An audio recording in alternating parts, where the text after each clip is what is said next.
All right, good morning, everybody. Good to see you guys. Hope everybody's doing well, especially on a Friday. I'm sure we're all very ready for the weekend. I would like to point out a couple of things that I'd like you to read for next Monday. I told you guys not to read anything for today. We're going to go over a common reading, but I would like you to read a couple of things that we have for next week, for Monday in particular. So if you guys have your index there, your table of contents, I would like you to read The Fallacy of Territorial Extension by William Graham Sumner. You guys see that on page 559. And then I'd like you to read The March of the Flag by Albert Beveridge on page 565. And then The Platform of the American Anti-Imperialist League, 573. And I'm sorry, I'm going to throw a couple of other things at you guys as well. I would like you to read, and I know because I haven't given you much recently, so I'm throwing a lot on for Monday, but I would also like you guys to read The New Nationalism by Teddy Roosevelt on page 605, and The New Freedom by Woodrow Wilson on 619. So read all of those. Again, I know that's a lot, but read all of those for Monday. So please, have those ready when we meet. Today, though, I want us to start by looking at page 735 and continuing our discussion of what we were dealing with the questions of modernity and progressivism and ideology. So we're jumping around here a little bit, but if you look at this piece on page 735, The Dominant Dogma of the Age, we have this, at this point, a young man by the name of Walter Lippman, who's writing profoundly about how pervasive ideology has become. And look what he writes there. This is, so right there on 735. In the violent conflicts which now trouble the earth, the active contenders believe that since the struggle is so deadly, it must be that the issues which divide them are deep. I think they are mistaken, because parties are bitterly opposed. It does not necessarily follow that they have radically different purposes. The intensity of their antagonism is no measure of the divergence of their views. There have been many a ferocious quarrel among sectarians who worship the same God. And we can see that on campus every once in a while between the Protestants and the Catholics, right? So that idea of we're fighting, but we're fighting over something pretty minor. Although the partisans who are now fighting for the mastery of the modern world wear shirts of different colors, their weapons are drawn from the same armory, their doctrines are variations of the same theme, and they go forth to battle singing the same tune with slightly different words. Their weapons are the coercive direction of the life and labor of mankind.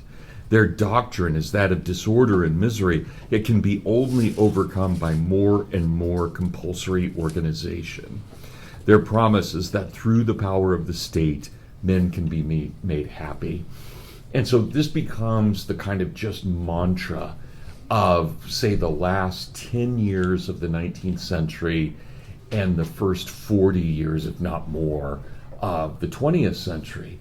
This idea that the only way that we can fix the disorder of the world is through some centralized force, generally government of some kind. And that government can take a lot of different forms. So it could be the Nazis in Germany, or it could be the communists in Russia, or it could be the Democrats and the New Dealers in America. But regardless of whether the New Deal is better than communist, and it is it better than communist Russia, they're still using the exact same instrument, the state, the government, to do all things.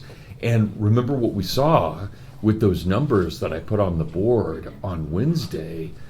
Clearly the state is a major, major killer in the 20th century.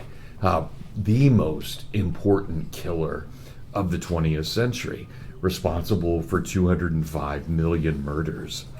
So throughout the world, in the name of progress, men who call themselves communists, socialists, fascists, nationalists, progressives, and even liberals are unanimous in holding that government, with its instruments of coercion, must, by commanding the people how they shall live, direct the course of civilization, and fix the shape of things to come.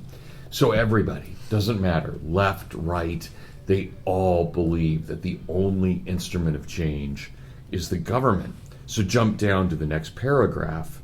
So universal is the dominion of this dogma over the minds of contemporary men that no one is taken seriously as a statesman or a theorist who does not come forward with proposals to magnify the power of public officials and to extend and multiply their intervention in human affairs.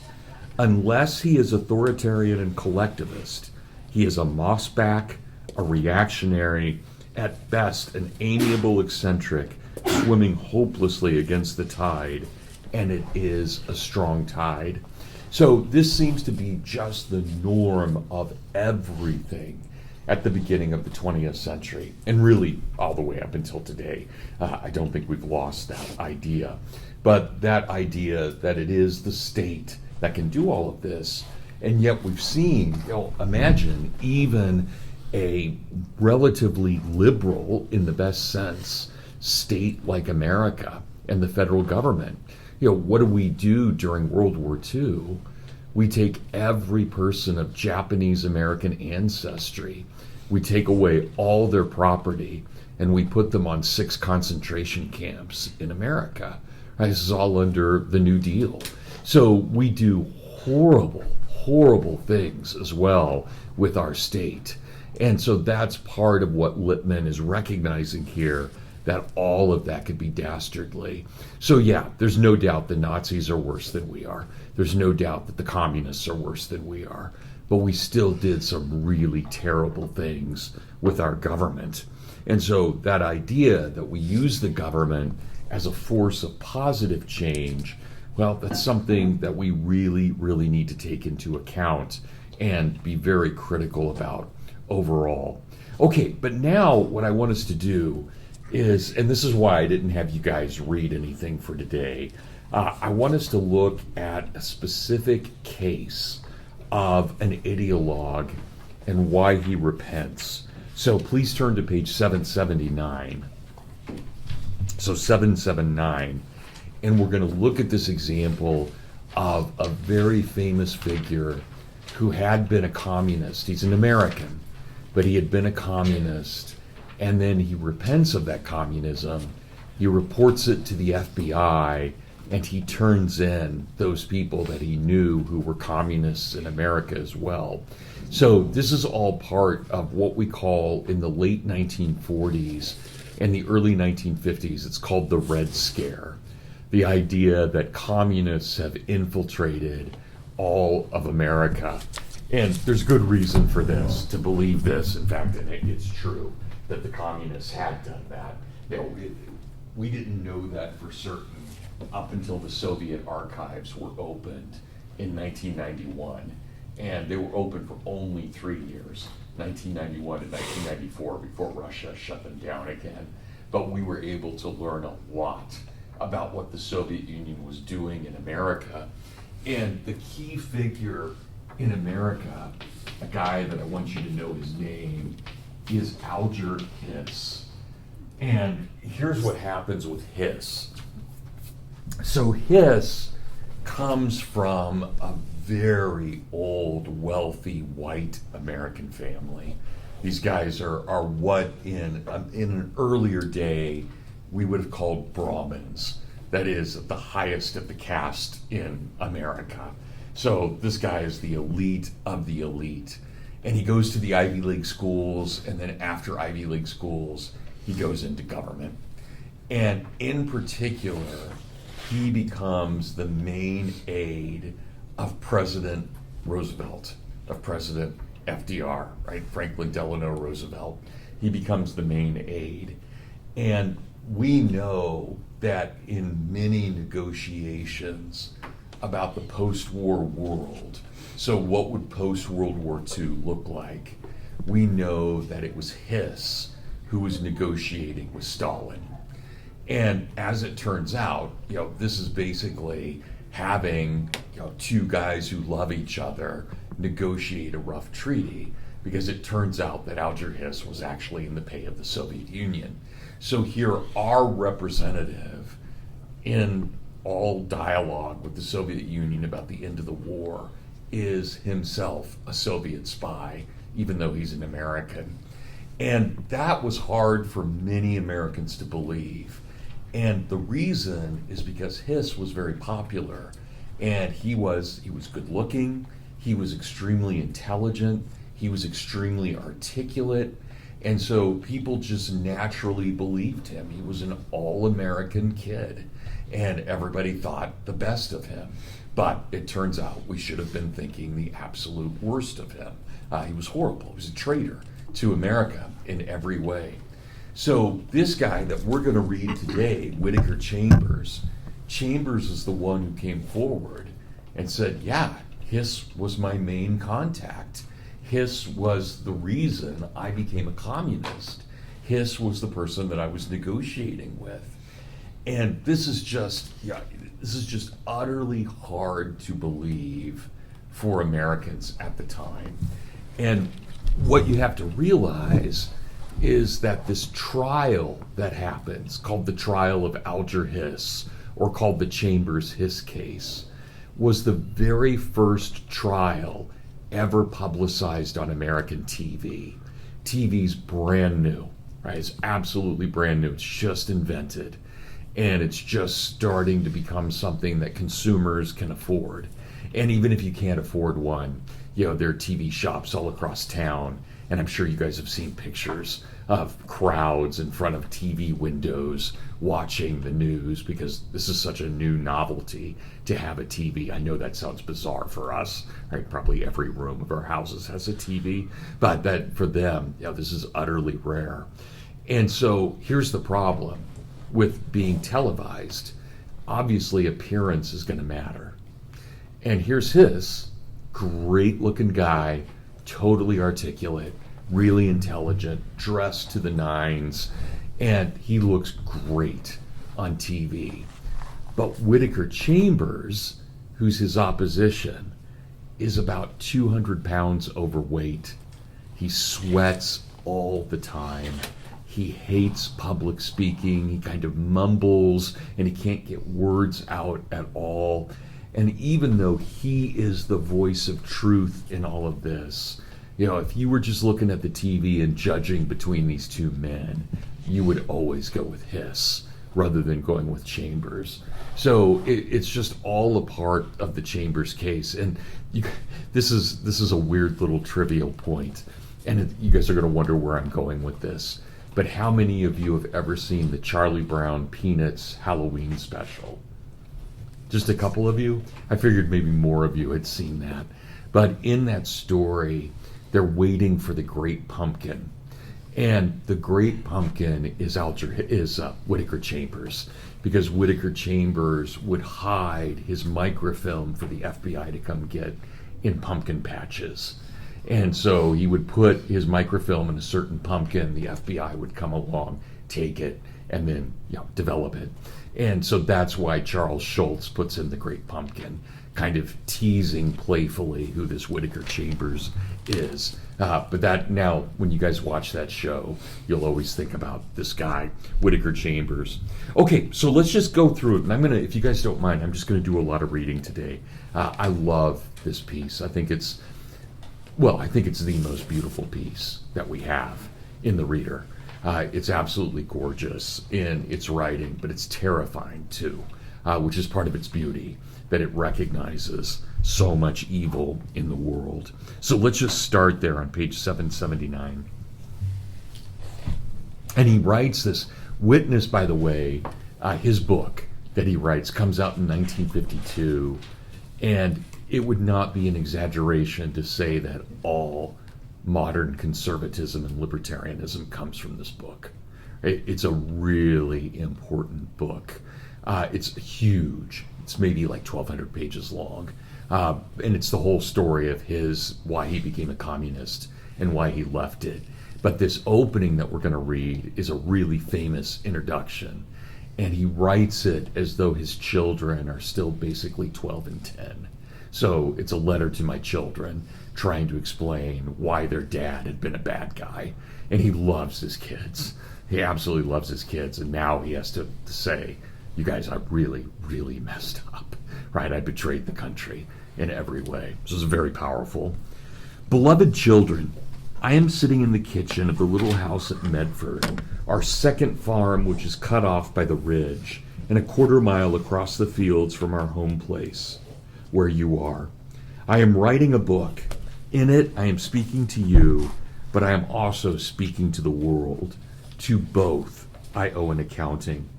It is a terrible book. It is terrible in what it tells about men. If anything, it is more terrible in what it tells about the world in which you live. It is about what the world calls the Hiss Chambers case, or even more simply, the Hiss case. It is a spy case. All the props of an espionage case are there. Foreign agents, household traitors, stolen documents, microfilm, furtive meetings, secret hideaways, phony names, an informer, investigations, trials, official justice. But if the Hiss case were only this, it would not be worth my writing about or your reading about. It would be another fat folder in the sad files of the police, another crime drama in which the props would be mistaken for the play. It would not be what alone gave it meaning, what the mass of men and women instinctively sensed it to be, often without quite knowing why. It would not be, at the very beginning, what I was moved to call it, a tragedy of history. Now, let me just pause here for a moment, and I want you guys to remember this. Remember what the progressives say. All of history is always forward moving. History for the progressives becomes a kind of God-like being, because history is essentially God, and we're always moving towards something good. And the only way in a progressive mind you can slow down history is by being a conservative and standing in front of history and yelling, stop. But what will history do? It will still run you down. The conservative can only slow history. He can never stop history, according to the progressives. So what would a tragedy of history be? A tragedy would be where history is actually derailed from moving forward and becoming something better. And again, you guys remember, I don't believe in any of this. Right? I think this is ridiculous, but that's the progressive view. Chambers is a communist. He's a repentant communist, but he's a communist. And he still thinks of history as moving towards something that we have no control over. And he converts to Christianity, but even after converting to Christianity, he never loses that sense that history is its own thing, moving in its own direction. And so what does he decide? Well, I'm going to be on the losing side of history, and I would rather lose with the saints than win with Stalin, right? Essentially is what he's saying. But I want you guys to realize the implication of this. If history is always moving forward and all we can do is slow it down, this is the whole communist justification for mass killing. Why? Because if you're a conservative slowing down history, you are committing a sin against God, and you forfeited your right to live here. That's how they can justify killing millions of people, because those millions of people are blocking history. Does that make sense for everyone? I want you to get Mary, please. So in this explanation, is history kind of synonymous with time? That Yes. So time just inevitably keeps moving. History keeps moving, but it's always moving towards something good. So all you can do, Mary, as a human being, is wish it well on its way, or stand in the way and be a sinner. So what is the conservative inverse of that? What is the opposing argument about slowing that down or stopping it? Well, the argument would be, yeah, history's not inevitable. Time's inevitable, but history's not inevitable. History's not moving towards some destination, except it's moving towards the New Jerusalem. But it's doing that in the next world. We're not expecting the New Jerusalem in this world, right? That's for the next life, not for this life. And remember, what the progressives do is they take that Christian idea and say, well, no, it's not in the next world, it's here. So that they literally take the things of heaven and yank them to earth, right? Or I should say symbolically, not literally, but symbolically. That's what, Mary, does that make sense? Yes, thank you. Okay, so keep that in mind. So Chambers still thinks communism's going to win. He's just not going to help it, right? Even though he's lost it. Okay, the second thing I want to say about this right now, and if you guys can't tell already, Chambers is a great writer. Right? He's amazing. And he had been one of the main editors of a magazine you guys probably have never heard of, but it was huge in his day. It was the most important magazine, called Time Magazine. And so he was very, very well known throughout America for being one of our great writers. Even before people knew he was a commie, they knew that about him. So he's a famous figure as well. Okay, so back to the text. For it was more than human tragedy, much more than Alger Hiss or Whittaker Chambers was on trial in the trial of Alger Hiss. Two faiths were on trial. For human societies, like human beings, live by faith and die when faith dies. At issue in the Hiss case was the question whether this sick society, which we call Western civilization, could in its extremity still cast up a man whose faith in it was so great that he would voluntarily abandon those things which men hold good, including life, to defend it. At issue was the question whether the man's faith could prevail against a man whose equal faith it was that society is sick beyond saving, and that mercy itself pleads for its swift extinction and replacement by another. At issue was the question whether in the desperately divided society there still remained the will to recognize the issues in time to offset the immense rally of public power to distort and pervert the facts. At heart, the great case was this critical conflict of faiths. That is why it was a great case. On a scale personal enough to be felt by all, but big enough to be symbolic, the two irreconcilable faiths of our time, communism and freedom. And probably for the purposes of this class, a better way of thinking about communism versus freedom would be ideology versus Christianity, right? That will fit more with what we've been talking about in here. So jump forward to page 784.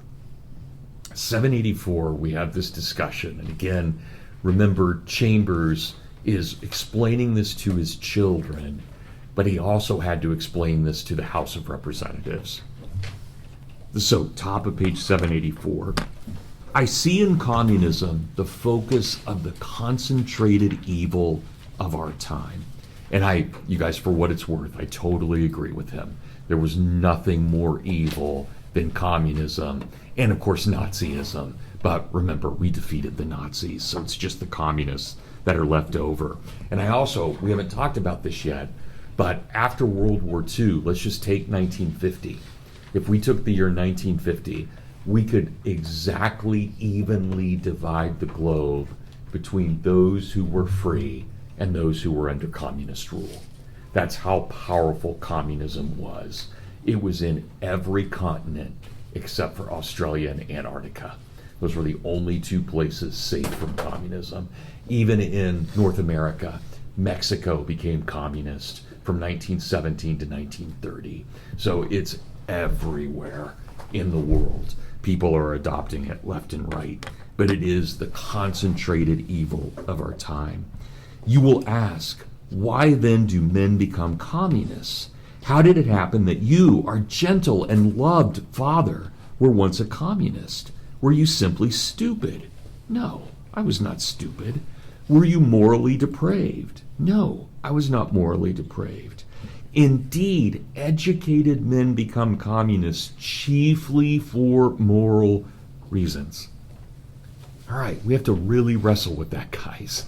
How is it possible that this is the concentrated evil of its time, but men join it because they are moral? Right? That is the question we have to ask.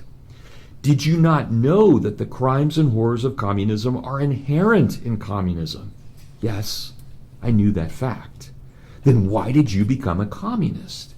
It would be more help to ask, how did it happen that this movement, once a mere muttering of political outcasts, became this immense force that now contests the mastery of mankind?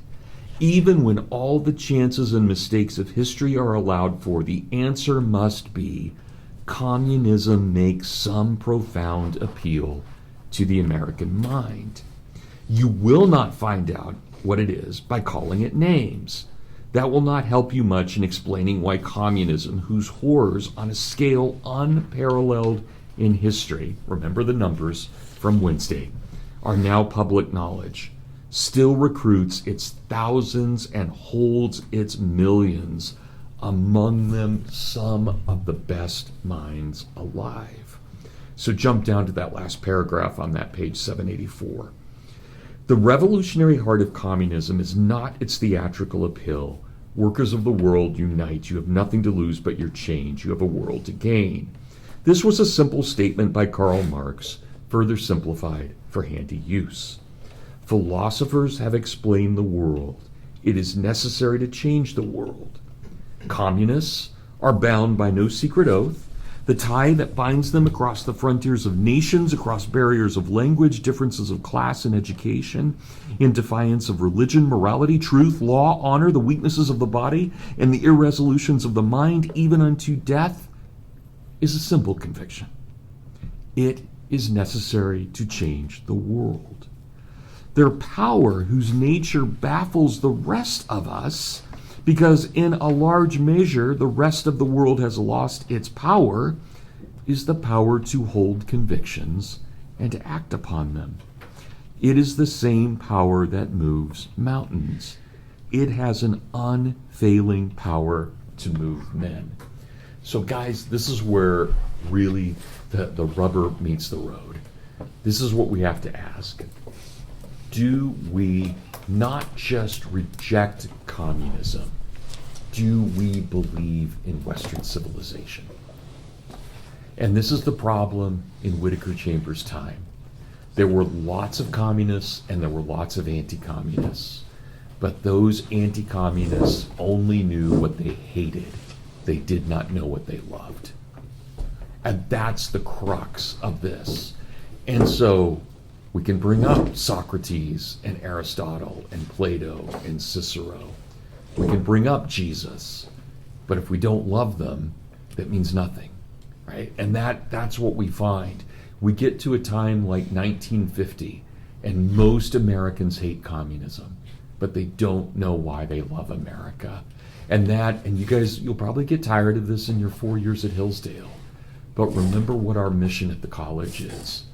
It is to explore and understand the Greco-Roman Judeo-Christian tradition and to look at America as an experiment of liberty under law. Right? That's our mission statement. In other words, my job as a professor at Hillsdale is not just to teach you what you ought to hate. That's part of my job. But a huge part of my job is to remind you of what we need to love. And that's what Chambers is saying is missing. We're forgetting that part. And so the communists are behaving like a faith, because they are. It's a false religion. And the people who become communists are basically, just like many of you who probably joined the Christian church of one size or another on Saturday. Right? The same kind of thing that you guys did on Easter Vigil, these people are doing with communism. It's now their faith, and they believe it wholeheartedly. They can make it. Communists are the part of mankind which has recovered the power to live or to die, to bear witness for its faith. And it is a simple, rational faith that inspires men to live or to die for it. It's not new. It is, in fact, man's second oldest faith. Its promise was whispered in the first days of creation under the tree of knowledge and good and evil. Ye shall be as gods. Right? Just amazing writing. But think about that. What is communism?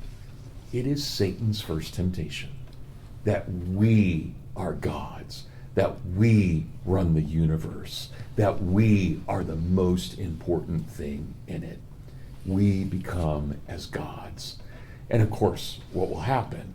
We too will fall very, very quickly. But that's what communism is able to do. It's basically the Catholicism or the Lutheranism or the Presbyterianism or the Anglicanism or the Eastern Orthodoxy of its day. It is a thriving, totally false religion.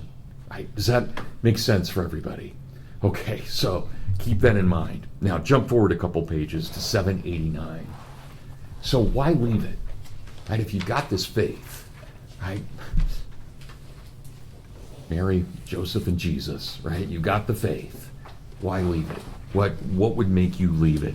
So look at that first full paragraph on 789. There is one experience which most sincere ex-communists share, whether or not they go only part way to the end of the question it poses. The daughter of a former German diplomat in Moscow was trying to explain to me why her father, who as an enlightened modern man had been extremely pro-communist, and that was okay, right? She's not a communist. She's what would have been called a pink, not a red. A red was a communist. She's a pink, a socialist, on the way to communism, but not there. But why he had become an implacable anti-communist. It was hard for her because as an enlightened modern girl, she shared the communist vision without being a communist, right? And how many protesters in Portland or Seattle or Ann Arbor could we say the same of? Right? They're not communists, but they might as well be, right? They're already in that direction. So it was hard for her because as an enlightened modern girl, she shared the communist vision without being a communist. But she loved her father, and the irrationality of his defection embarrassed her. He was immensely pro-Soviet. And then, you'll laugh at me, but you must not laugh at my father. And then one night in Moscow, he heard screams. That's all. Simply one night, he heard screams. A child of reason and of the 20th century, she knew that there is a logic of the mind. She did not know that the soul has a logic that may be more compelling than the mind's. She did not know at all that she had swept away the logic of the mind, the logic of history, the logic of politics, and the myth of the 20th century with 5 annihilating words. One night, he heard screams. What communist has not heard those screams? They come from husbands torn forever from their wives in midnight arrests. They come muffled from the execution cellars of the secret police, from the torture chambers, from all the citadels of terror now stretching from Berlin to Canton.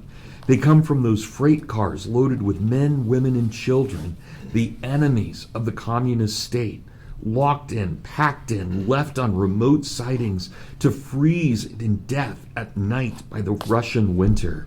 They come from minds driven mad by the horrors of mass starvation, ordered and enforced as a policy of the communist state.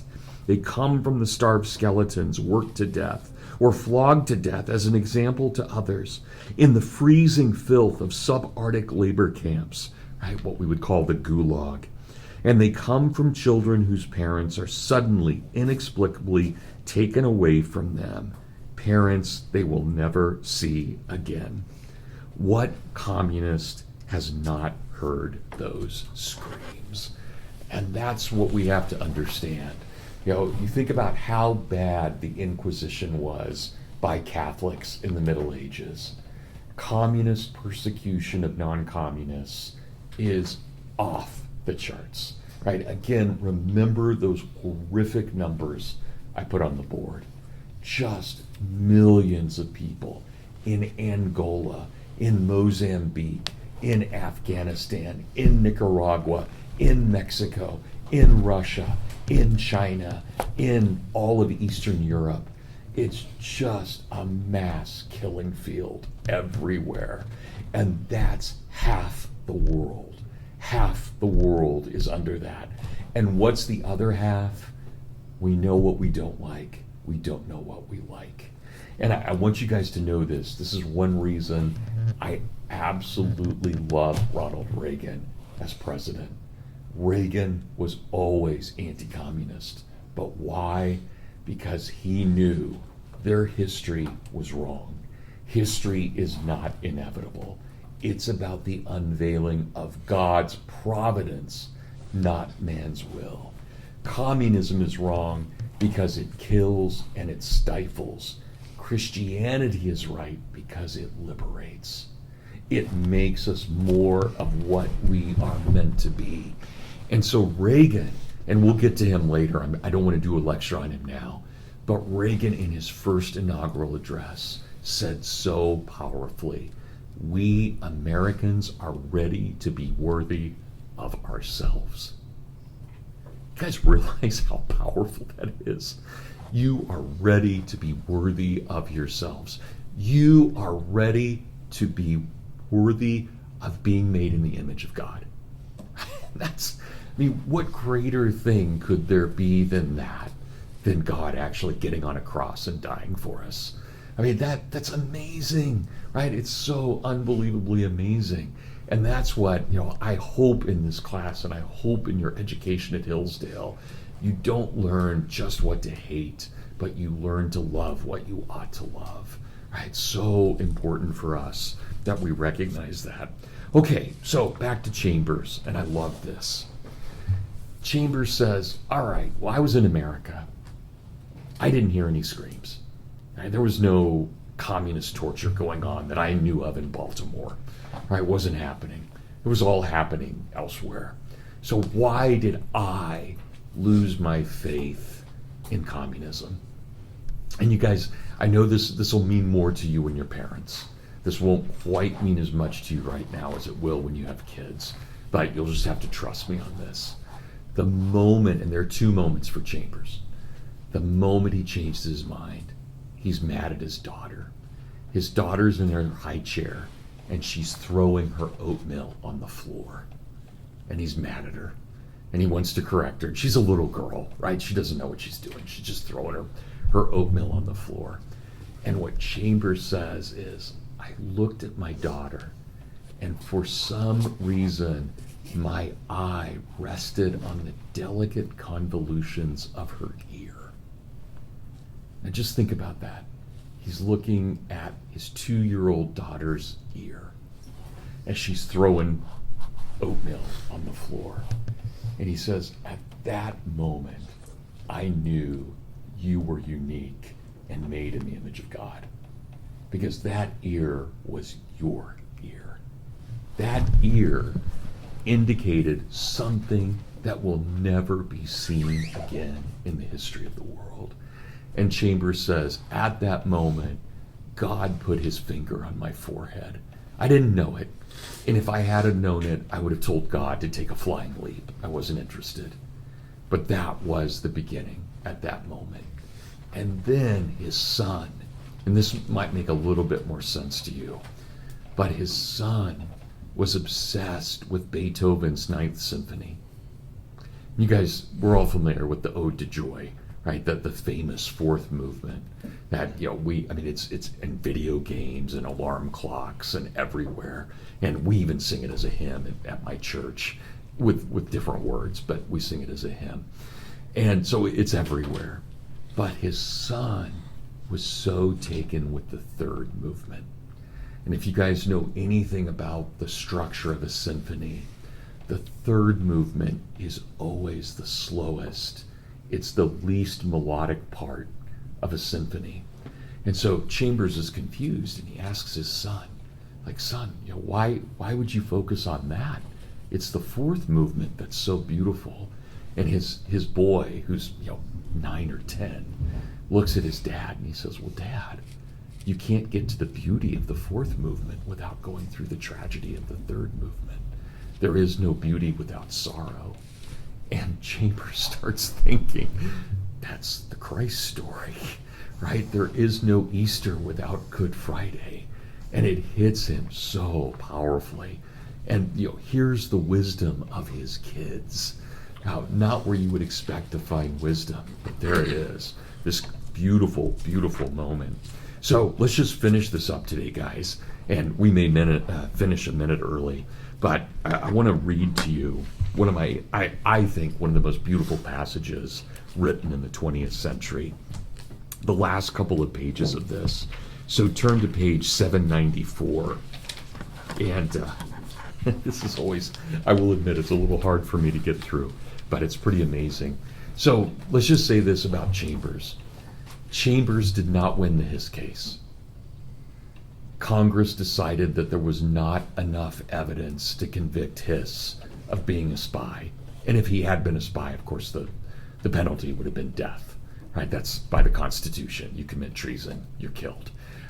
So he escapes the death penalty. But what he did was, during testimony in Congress, he perjured himself. He told a lie. And they were able to catch him on that. And so they put him for life in prison for perjury. And really, and this was even when I was a kid, my mom, being a total wonderful anti-communist, loved Chambers. And we were always on Chambers' side, and we hated Hiss in my family. But you could have gone to a neighboring family, and they would have been equally on the side of Hiss. Nobody knew until the archives opened in 1991.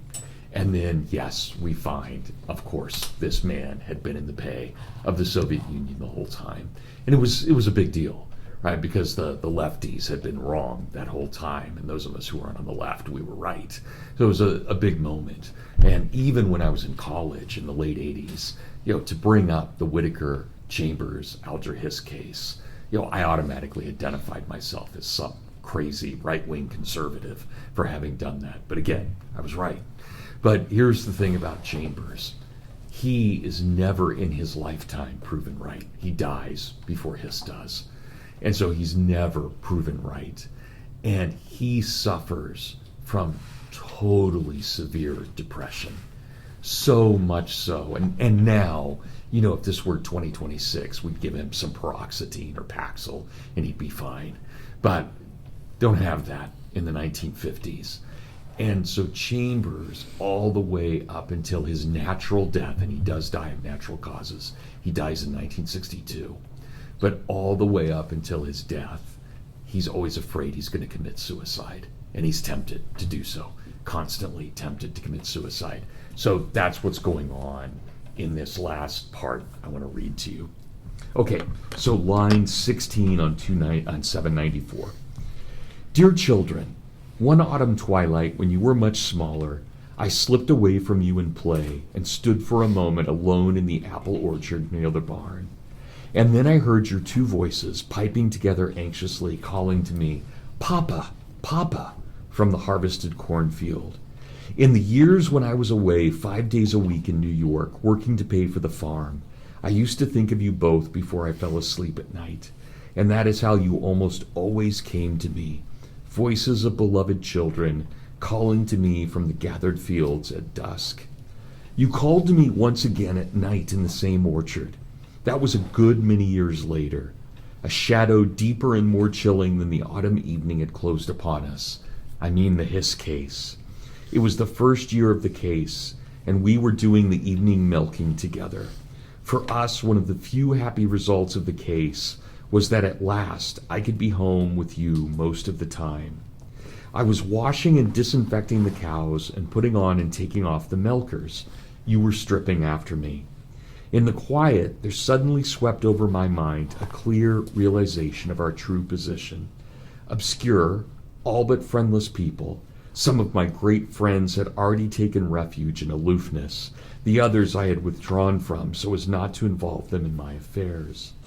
Against me was almost a solid lineup of the most powerful groups and men in the country. The bitterly hostile reaction of much of the press, the smiling skepticism of much of the public, and the venomous calamities of the Hiss forces, the all but universal failure to understand the real meaning of the case or my purpose. A sense of the enormous futility of my effort and of my own delinquency drowned me. I felt a physical cold creep through me, settle around my heart, and freeze any pulse of hope. The sight of you children, guiltless and defenseless, was more than I could bear. I was alone against the world. My longing was to be left completely alone, or not to be at all. It was the death of the will which communism, with great cunning, always tries to induce in its victims. I waited until the last cow was stripped and the last can lifted into the cooler. Then I stole into the upper barn and out into the apple orchard. It was a very dark night. The stars were large and cold. The cold was one with the coldness in myself. The lights of the barn, the house, and the neighbors' houses were warm in the windows and on the ground, but they were not for me.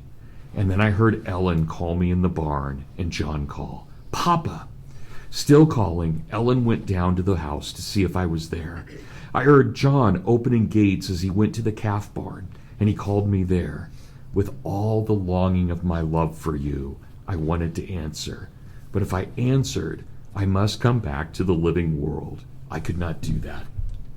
John began to call in the cow stable, in the milk house. He went into the dark side of the barn. I heard him slide the door back, into the upper barn, where at night he used to be afraid.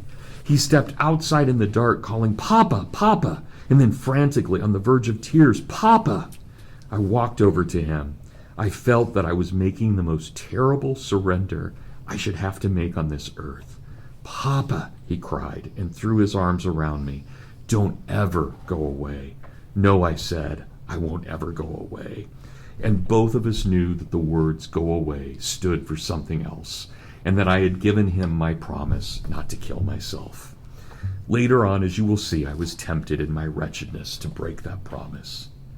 But my children, when you were little, we used to sometimes go for walks in our pine woods. In the open fields you would run along by yourselves, but you used instinctively to give me your hands as we entered those woods, where it was darker, lonelier, and in the stillness our voices sounded loud and frightening. In this book, I am again giving you my hands.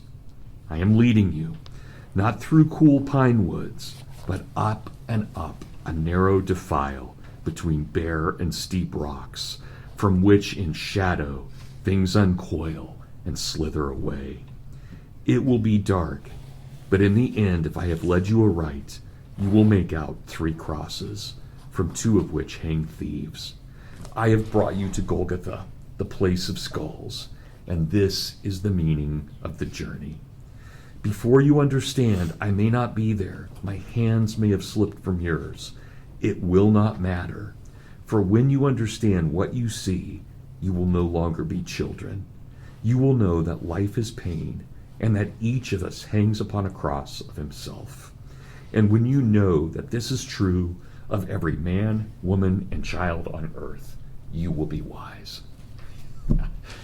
What could I say to top that? That's just amazing. All right, guys, have a great weekend. Do all those readings again. Apologies for giving you so much, but do those readings. You know what? Let's hold off. Those readings, let's have you do those for Wednesday. So have those for Wednesday. Tuesday, since we're on this theme of communism, I'm going to go ahead and show you that clip from the killing fields. Let's do that, okay? So that'll give you guys a couple extra days to get those readings done. All right, thanks everybody.